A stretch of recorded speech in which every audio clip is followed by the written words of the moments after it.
Hi guys, I'm here.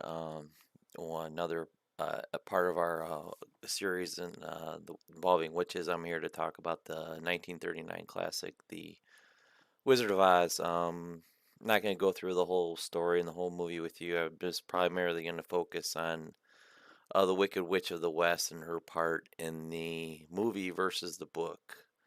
The movie and book are almost probably about 75% different from one another. The story and things that happen in the book versus the movie are way way different, and the progression of events are way different. They're almost like I said, they're almost like different stories in a way. Obviously the movie is inspired by the book, but there are so many liberties and things changed for the movie versus the book that it's quite a different thing. However, the Wicked Witch of the West in the movie versus the book, she is a greater antagonist and greater villain in the movie versus the book. In the book, she's only given, and it's a very short book with very short chapters. There's only two or three chapters dedicated to her in the book versus her being the main point, the main focus throughout the movie.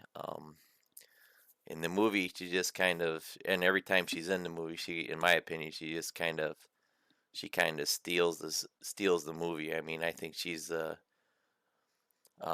probably one of the greatest movie villains of all time. She ranks right up there with Ming the Merciless and Darth Vader. She's gotta be top 10, if not top 5 of greatest movie villains of all time. But in the book, the Wicked Witch first appears after Dorothy lands on her sister and crushes her, and then shortly thereafter, the Good Witch bestows the ruby slippers upon Dorothy, and then the Wicked Witch of the West isn't having any of that and tries to claim them, but um, the Good Witch of the North has put a curse on or a spell on the slippers, and she can't. The Wicked Witch tries to take them off. She gets shocked, so she can't do it at the time. But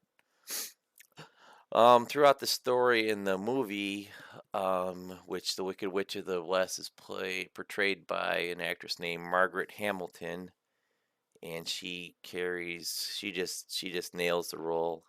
And in the movie, there is a for each of the characters in the movie, there's a other than Dorothy and Toto, they're themselves, but in Kansas, there's a counterpart to them, and in back in Kansas, the counterpart to the Wicked Witch of the West is evil woman that just has it in for Dorothy and her family, and she's just a evil, mean, bitter single woman. Her name is Amelia Gulch, I believe, in the movie. Let me look. Let me check my notes here real quick. Um,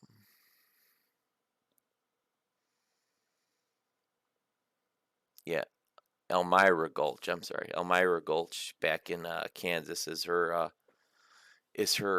counterpart to the witch character in Oz. But throughout the story, the witch is always there, always watching them in the movie, and always interfering and hindering Dorothy, trying to hinder Dorothy on her way uh, to the Emerald City, and then after she leaves the Emerald City, after the Oz tells her the only way he's going to get her back is if she gets the broom from the witch and destroys her, because actually the wizard in both the book and the movie, I think it's stated greater in the book and more emphasized in the book, the fear the wizard has, because he's just referred to as he's just kind of flim flam humbug, referred to in the book more so in the book than he is in the movie.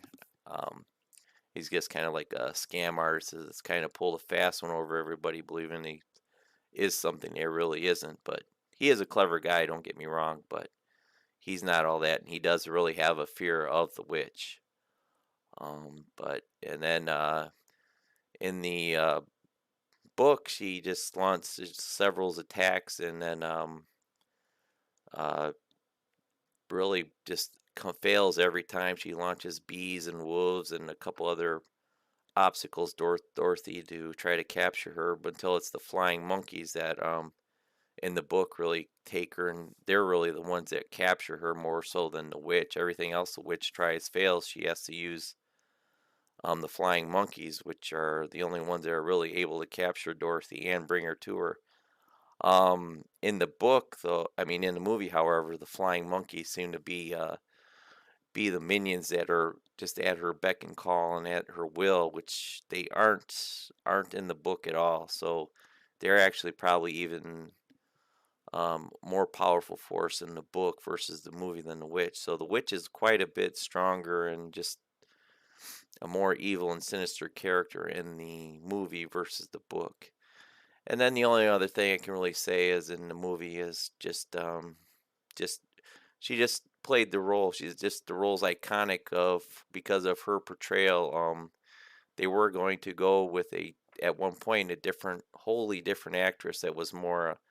They were going to play a more beautiful, sinister but beautiful looking witch, but they decided to change their mind and went a different direction for which I think for the better. Just Hamilton's performance of the Wicked Witch is just a great performance. Iconic villain, all time villain. Has to, my opinion, has to be in the top five of all time. Just a great villain. I could see. I'm like I said, this channel's about gaming too, and I could just see.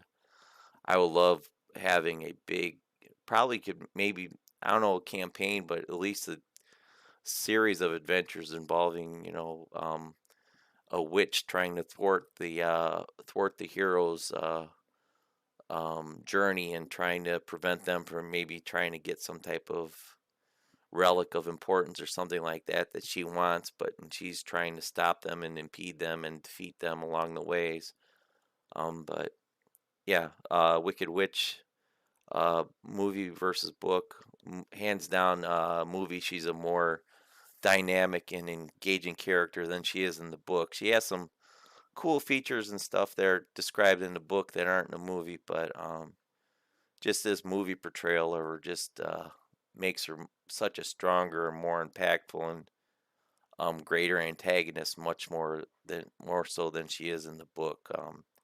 In the book, the witch is one of Dorothy's obstacles, a fairly major obstacle, but not the only one. There are a lot of other obstacles just as of great um, importance and things that impede her progression to getting back home. But yeah, check it out.